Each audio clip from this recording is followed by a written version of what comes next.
Cuando son las 16 minutos de la mañana, dice la canción La cosa está mala. Según la encuesta de condiciones de vida 2021, publicada por el Instituto Nacional de Estadística, la tasa de población en riesgo de pobreza en Canarias es la tercera más alta de España.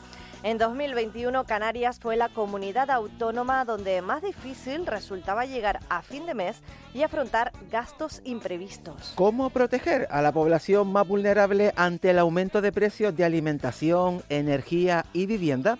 Será la primera pregunta que le hacemos en la primera de hoy a Fernando Rodríguez García, el vicepresidente de la Red Europea de Lucha contra la Pobreza y la Exclusión Social de Canarias. ¿Qué tal, Fernando? Buenos días. Muy bien, muy buenos días. Hola, ¿qué tal? Buenos días. Bueno, ¿Qué tal? ¿Es posible proteger a la población más vulnerable ante el aumento de precios de alimentación, energía y vivienda? Y bueno, no solamente eso, sino también cómo es posible hacerlo. Claro que es posible. De hecho, efectivamente, en el preámbulo de la entrevista de hoy comentaban de los últimos datos de la encuesta de condiciones de vida, que saben que desde APN nosotros todos los años elaboramos siempre un informe sobre el estado de la pobreza en el Estado español y concretamente en la Comunidad Autónoma de Canarias. Justamente en junio de este año, 2022, hemos sacado nuestro primer avance de resultados y efectivamente volvemos a comprobar que Canarias sigue estando a la cabeza de las comunidades autónomas con mayor tasa de pobreza. Es verdad que hemos mejorado muy poquito, 1,3% con respecto al año pasado, porque determinados parámetros sí que han habido alguna mejora, pero sin embargo seguimos sin abandonar esa cabeza. ¿Es posible hacerlo? Claro que es posible hacerlo. Existen muchísimas fórmulas que ya se están empezando a aplicar. Es verdad que no se están aplicando de la manera más conveniente, todavía son mejorables, pero por ejemplo una de ellas, como puede ser el ingreso mínimo vital, dotar de unos ingresos mínimos a aquellas personas para justamente lo que dice el propio nombre, para los gastos vitales que tiene cualquier persona en nuestra sociedad, entre ellas la alimentación, entre ellas la vivienda, pero también la futura renta canaria de ciudadanía, que esperemos que por fin se apruebe en nuestra comunidad autónoma de Canarias, que vendrá a complementar a esos ingresos mínimos que el Estado da y que permita que todas las familias, a pesar de estar en una comunidad autónoma con una tasa de pobreza de las más altas junto con Andalucía y Extremadura, permita que las familias vulnerables puedan llevar mucho mejor toda esta situación que estamos atravesando tras la crisis última que estamos viviendo, ¿no? Fernando, ¿y medidas como el tope a determinados productos de la cesta de la compra en este contexto de inflación disparada, tal y como plantea la ministra de Trabajo, le parecería una medida eficaz? Puede ser una medida eficaz, pero no por sí sola. Creemos desde APN que quizás una medida más eficiente podría ser la entrega de un sistema de tarjetas monedero, tarjetas similares a tarjetas de alimentos, de tal manera que incluso contribuya a evitar estigmas concretos o víctimas secundarias, en este caso de las personas que están pasando situación de pobreza. De tal manera que con esas tarjetas monedero pudieran acudir a cualquier tipo de supermercado, cualquier tipo de proveedor de alimentos y poder utilizarlas para cualquier compra que sea necesaria y básica. El tope de los alimentos es una medida que también puede contribuir, efectivamente, pero no estamos quizás tan conformes con que ese tope de alimentos se produzca solamente para unos elementos elegidos concretamente en cada supermercado, sino que se puede hacer en general para toda digamos, la diversidad de alimentos y que favorezca así la posibilidad de elección también de aquellas personas que peor lo tienen a la hora de adquirir los bienes básicos, ¿no? Cuando habla precisamente de esas tarjetas, bueno, en otros lugares también lo que se utiliza son una especie de bonos, ¿no? Que se va Sí, arrancando, ¿verdad? Los sí. bonos que tienen un importe determinado y que dan, incluso lo dan las empresas, las propias empresas a sus trabajadores son los que dan estos tickets para ir a Claro. hacer la compra en determinados supermercados. ¿Esto sería una buena medida y sería para todo el mundo? No solamente yo no diría que será para todo el mundo, yo diría para todas aquellas personas que se encuentran en situación o en riesgo de pobreza y exclusión social, pero quizás también lo importante es que este tipo de medidas se podrían también aplicar a la provisión de ayuda material como por ejemplo los libros y el material escolar, la financiación de becas de comedor en educación primaria y secundaria para familias sin recursos, la puesta en marcha también de campamentos de verano, campamentos de Navidad, en la cual se incluye la garantía de una nutrición equilibrada para menores de familias desfavorecidas, con lo cual este sistema creemos que contribuye a evitar que se estime o que de alguna manera se marque o se señale a aquellas personas que estén en situación de pobreza y que realmente permita de que cualquier persona, igual que aquellos que no se encuentran en situación de pobreza, acuda a cualquier supermercado o a cualquier librería o tienda de material escolar a poder, digamos, obtener los productos que sean necesarios. Y hacerlo además de esa manera, ¿verdad? Con una tarjeta exactamente igual que compramos el resto de la ciudadanía. ¿Sería interesante esta medida, la de poner una limitación a los precios de la alimentación, llevarla a otros servicios? Se han intentado, y ustedes lo habrán visto y lo saben en todas las noticias, han intentado también limitación de precios, por ejemplo, en la vivienda. De hecho, es una de las medidas que se incluye dentro de la ley de garantía de derecho a la vivienda, que está pendiente todavía de aprobación. Experiencias que además también se han puesto en marcha en otros países europeos, pero hay que tener mucho cuidado con ese tipo de medidas, porque lo que está produciendo en algunos casos es retraer justamente el mercado de la vivienda en alquiler. Justamente el efecto contrario, en vez de aumentar la oferta de vivienda asequible, lo que está produciendo es justo el efecto contrario. Con lo cual, cualquier medida que contribuya a la inflación o al aumento de precios hay que tener mucho cuidado cómo se establezca. Para ahí nosotros creemos que realmente para una solución que podría ser para la limitación de determinados precios, de determinados bienes de consumo, quizás iríamos más a la vía del incentivo, es decir, incentivar lo que es la puesta de vivienda asequible con medidas de protección, por ejemplo, a todos los propietarios y propietarias de vivienda, de tal manera que les permita, a cambio de esas medidas de incentivo, de esas medidas de protección ante, por ejemplo, las situaciones de impago, ante las situaciones de conservación de la vivienda, permitan a cambio que se ponga una vivienda en un precio mucho más asequible de lo que ahora mismo tenemos. Lo que estaba hablando, supongo que se refiere a Escocia, que congela los alquileres y veta los desahucios hasta el final del invierno. Bueno, UGT, por ejemplo, pide crear un fondo para ayudar a las familias que no puedan pagar las hipotecas por la subida del Euribor.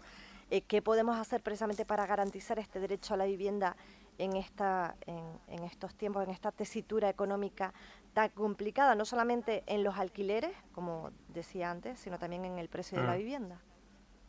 Bueno, ahora mismo incluso estamos en una situación todavía de vigencia del Real Decreto Ley 11/2022, donde hay dos medidas que todavía se mantienen vigentes, por lo menos hasta el 31 de diciembre de 2022, hasta finales de este año, que es la suspensión en los procedimientos de desahucio y también la garantía de suministros de agua y luz y gas, que también es otra cuestión que abordaremos seguramente en la entrevista, todo lo que las situaciones de pobreza energética.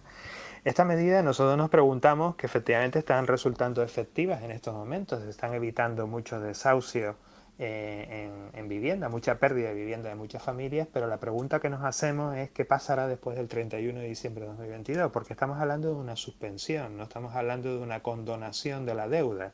Eso implicaría que muchos de aquellos casos que ahora mismo están suspendidos, que no se ha procedido al desahucio y que hay unas deudas acumuladas por impagos de la vivienda, se empieza a ver en cascada a partir de enero del próximo año y empecemos a sufrir grandes salidas o grandes pérdidas de vivienda por muchas de las familias, precisamente además las más vulnerables. Al final, por tanto, creemos que las administraciones públicas tienen que ir pensando ya, porque diciembre lo tenemos a la vuelta de la esquina, en aquellas medidas que se van a implementar a partir de enero. ¿Qué pasará con todos estos casos concretamente, ¿no? Claro, al final el derecho a una vivienda digna y a una alimentación sana están entredichos, porque no todas las personas se lo pueden permitir.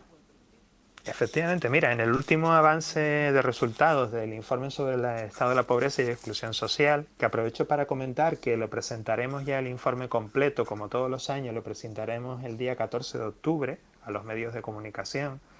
Tenemos pensamiento de hacer la presentación del informe en sede parlamentaria del Gobierno de Canarias y lógicamente en ese informe seguramente van a salir todo esto que estás comentando, Kiko.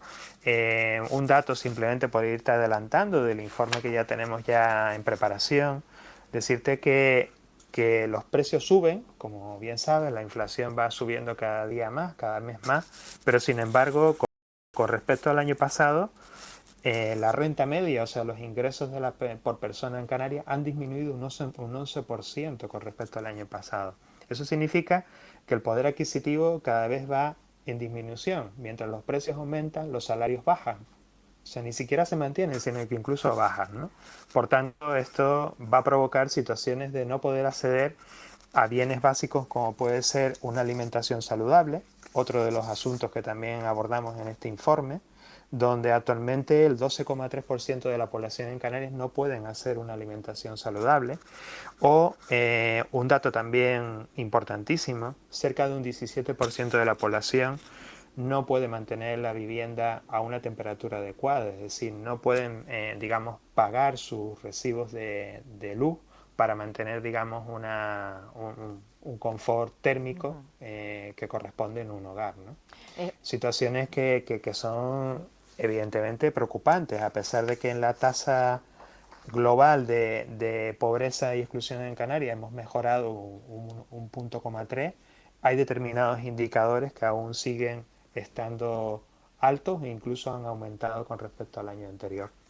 Antes lo comentaba, el coste energético, el coste de la energía, que también está por las nubes, y que el impacto de estos precios en la pobreza energética de los hogares más vulnerables de Canarias, pero nos preguntamos, ¿en Canarias esta es una pobreza especialmente invisibilizada?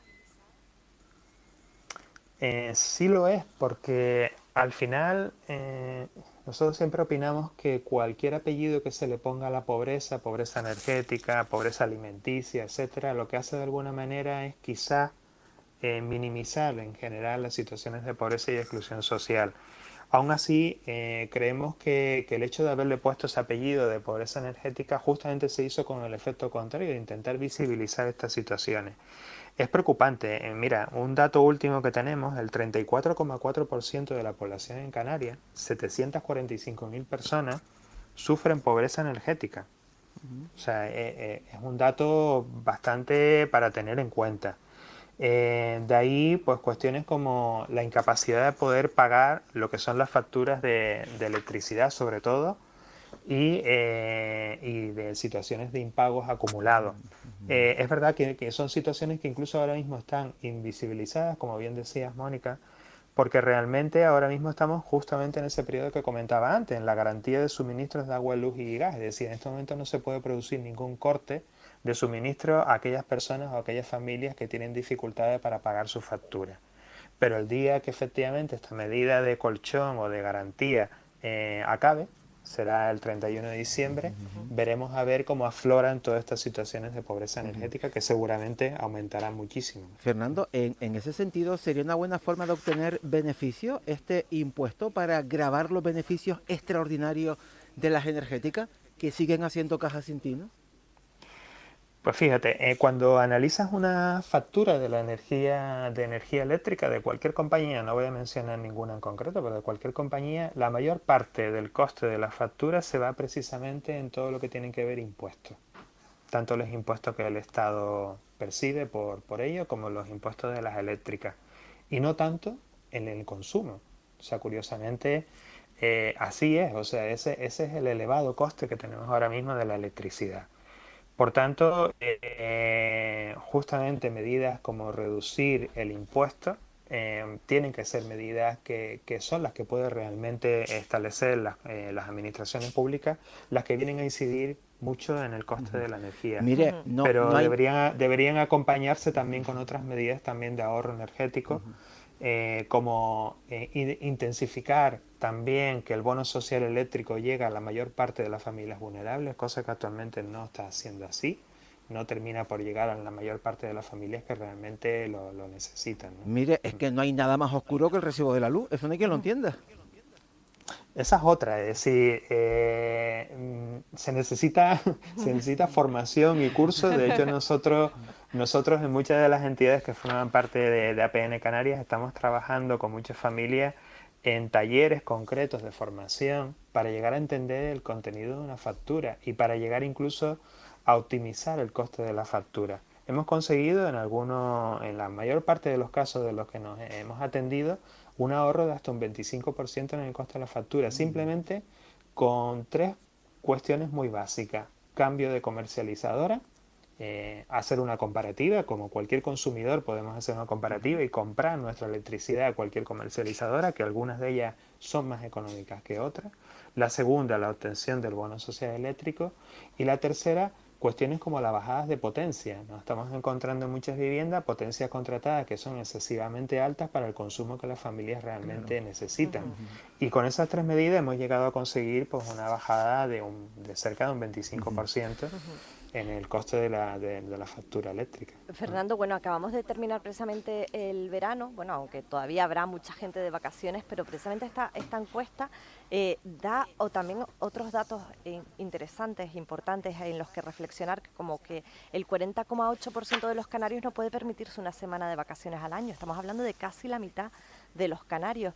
Y el 26,2% admite retrasos en los pagos relacionados con la vivienda o en compras a plazos. ¿Es el endeudamiento de los canarios también otro problema?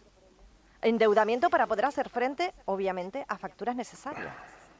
Sí, hombre, la encuesta ya lo dice. Justamente esos 2 indicadores que acabas de mencionar son los que conforman, junto con otros indicadores, con otros 8 o 10 indicadores más, lo que se llama la privación material severa. Es por eso que cuando nosotros empezamos a publicar hace ya 10 años en nuestro primer informe sobre el estado de la pobreza, quisimos añadir ese párrafo que es exclusión social, porque a veces no hablamos solamente de pobreza, lo contrario a riqueza, es decir, no hablamos solamente de cuestiones económicas, sino que muchas veces tienen que ver con el día a día, o sea, con la vida diaria, con la capacidad de poder tener, digamos, los mismos derechos, y al final siempre hablamos de derechos de las personas, a poder disfrutar cuestiones como, por ejemplo, unas vacaciones.